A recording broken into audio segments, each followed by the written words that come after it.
Well, we've got a game plan here between me and the owner, and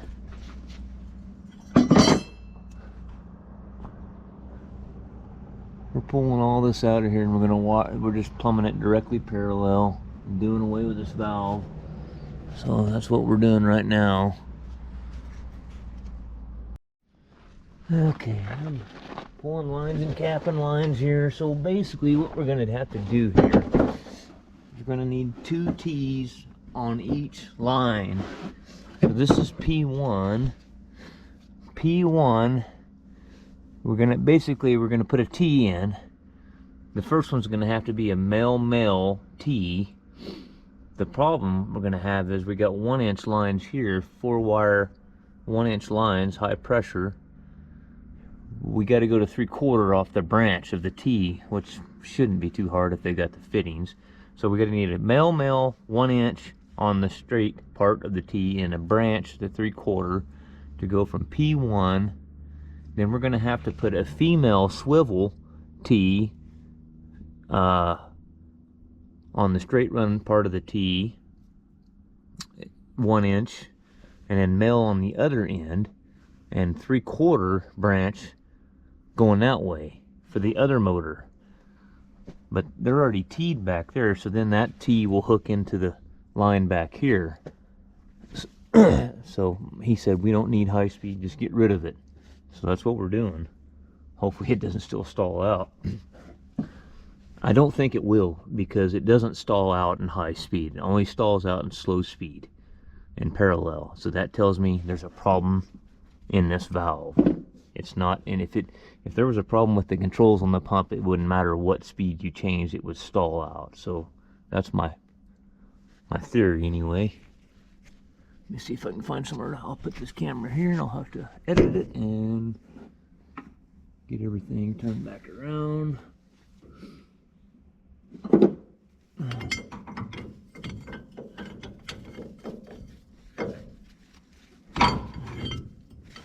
I'll probably have to run up there and get my fittings, because every time I order fittings they get them wrong when I try to explain it to them.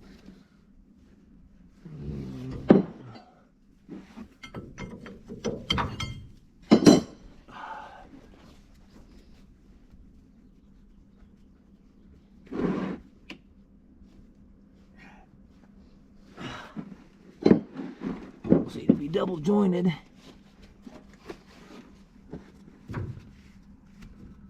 And there goes my damn phone. First thing, here we go. Okay, I got dang international. You know, we got another block for it, and it's not exactly the same. It's an earlier block, and it's another cluster. You know.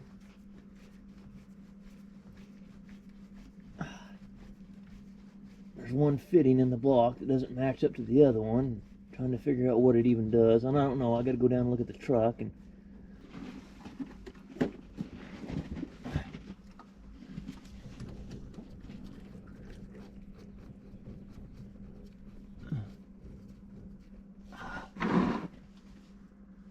Cap.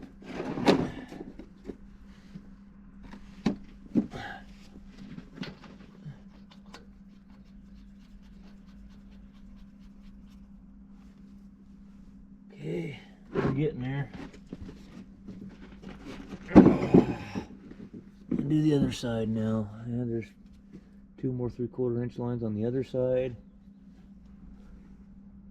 Trying to remember, there's another like K-string or something line coming into the top of that valve. I'm not really sure what that's all about. I'll have to trace that line out and see where that goes.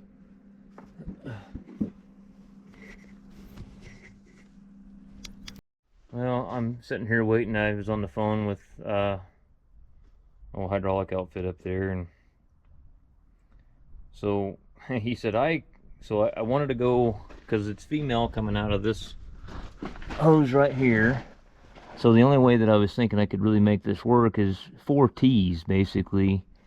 So on the straight run part of the T, I thought, well, if I go male, and then on the branch part of the T, I got to reduce it down to 3/4 male to hook these hoses on, and then put the other T with the female swivel onto that one and do another branch T for the other side, you know, coming off this line right here. He said, well, I can do the female male on the run and reduce it to 3/4 male, no problem. I can't do the male male male. And I said, well, here, I got an idea. Why don't we put a union? Let's put a 1-inch male JIC union right here, and then we'll, do you have 2 more of those female swivel male JICs? And he goes, yeah, I do that. And I said, well, let's do that then. And then we'll reduce them down to 3/4 male on the branch part of the T. So anyways, I called the parts runner here for this outfit, and I said, how long are you going to be? Because if you're going to be a couple hours, and I'm going to go do something else. He said about 45 minutes, so I'm sitting here with my finger in my ass waiting. Anyway, it's plumbed. There really isn't even any need to plumb the back. I mean, I've already spun it, you know, and I knew that was going to happen. There's no way to divide the flow in it. So you're only going to get, the oil is going to take the path of least resistance. It's going to go to the front 2 motors, and you're going to get no oil to the back. I told him that, but he said, as long as it works in slow speed, we'll manage. Just maybe tear that valve completely apart and see if you can find the problem. And we'll run it like this for the first round. So we'll see what it does here, guys. We got it plumbed. Just going to drive it.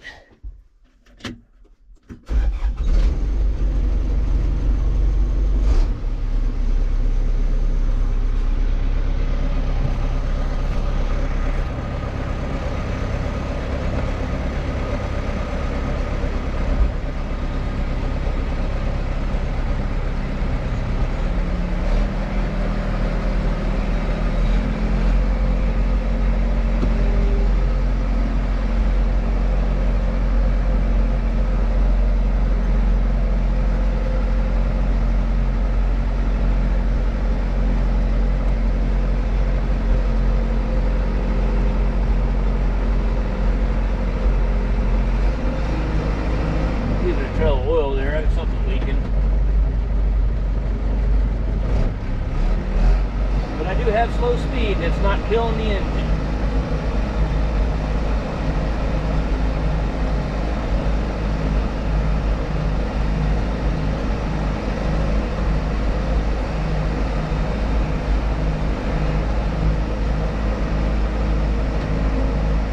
We got that problem where it'll work. I mean, they're not going to have full drive. I got something leaking over here. Figure out what's leaking on it, and I gotta tie these hoses up somehow. See, it's not leaking going forward, it's leaking in reverse, so obviously that means that, see, I gotta get these all pushed up and tied up somewhere. So P2 is the one, this was P1, this is P2, so something on this line is leaking. I gotta tighten all these up, but this will get them going. Then I can go do my in-frame or my Cummins rebuild and get that done. What did I do? Bump a turn signal or something? What the hell is? I bumped that toggle switch somehow. Ooh, okay.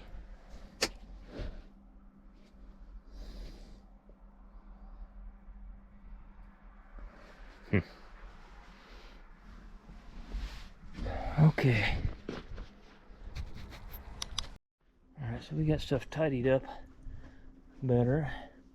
Let's just go drive it around the building here. Make sure everything's gonna be good.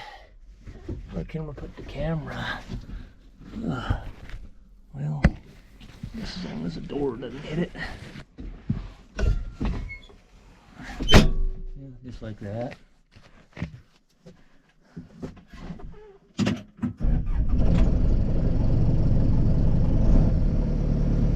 I fixed the air conditioner on this thing last year. Where in the hills and all that to turn on.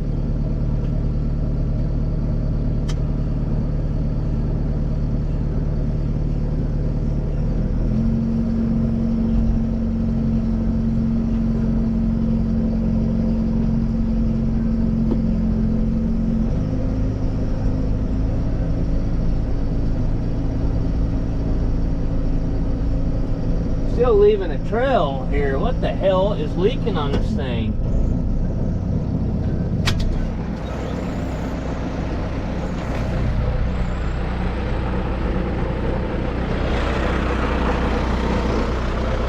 Oh, it's back here. I got one. Back up again, see if we get any more trails behind us.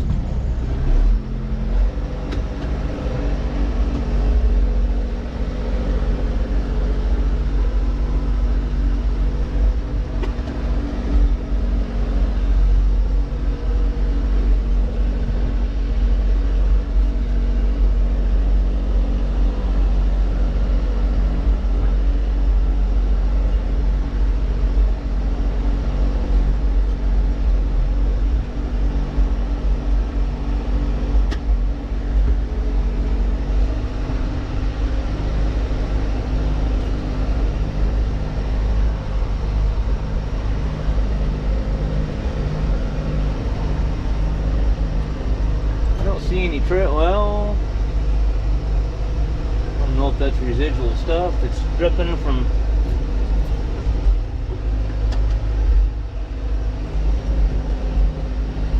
Gotta watch that door when I'm turning. Don't get into the deal there and stick the door all up.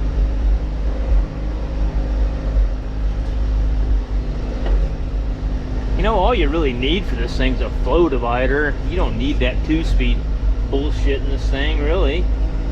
It goes plenty fast enough for, you know, I mean, you're not gonna win any races with it, but for field, out in the field, this is fine.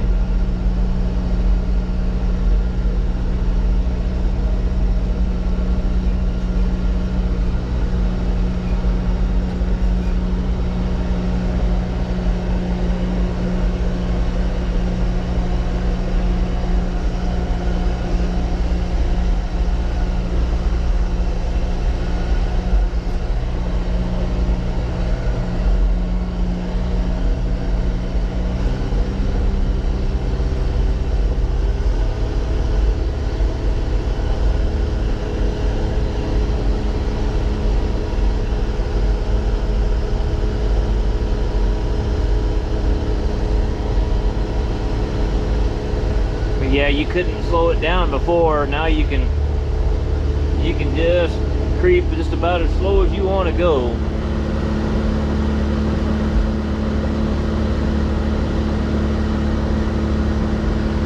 They should be able to spray and get by till I get this valve figured out.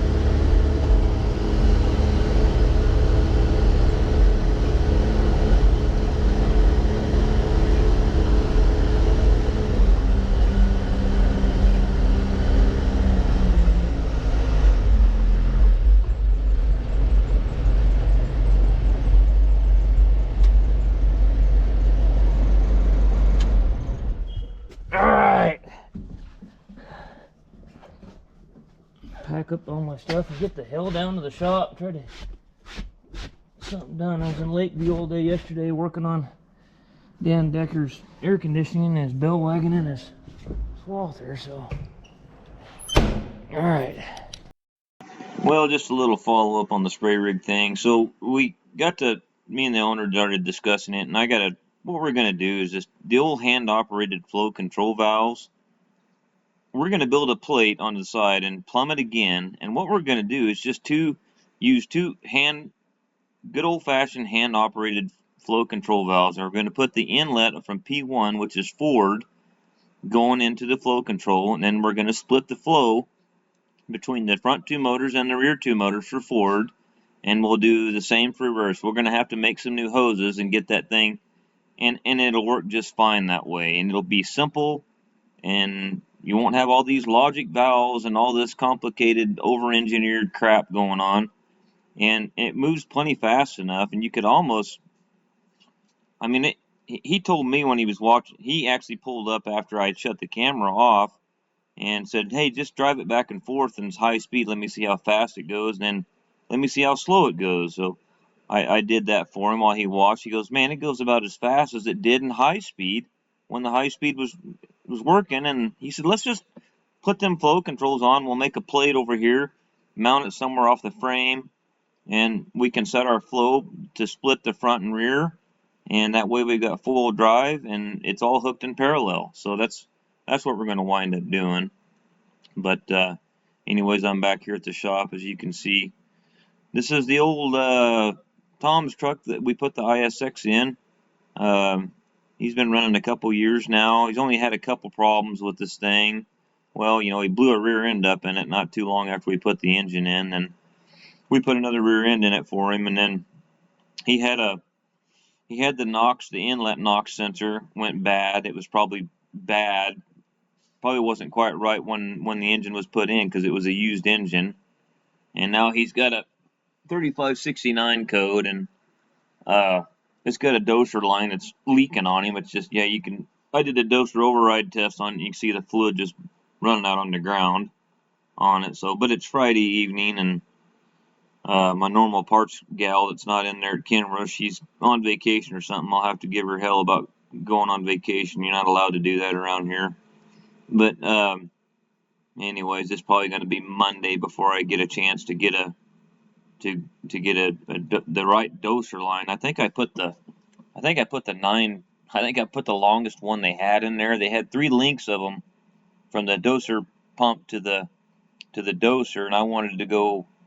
I think I looped it clear up around the back cross member for the cab there, back where the air ride and the shocks and all that stuff are on it. So I just was wanting to make sure that I had plenty of link there. But anyways, this shouldn't be too big of a deal to get him going again. It's been pretty reliable actually for him. He runs every day, 5 days a week with this thing hauling logs. So anyways, this has turned out pretty good. I hear a lot of guys say that them retrofits, they're not reliable, they don't work. Well, this one runs 5 days a week, about anywhere from probably 12 to 14 hours a day.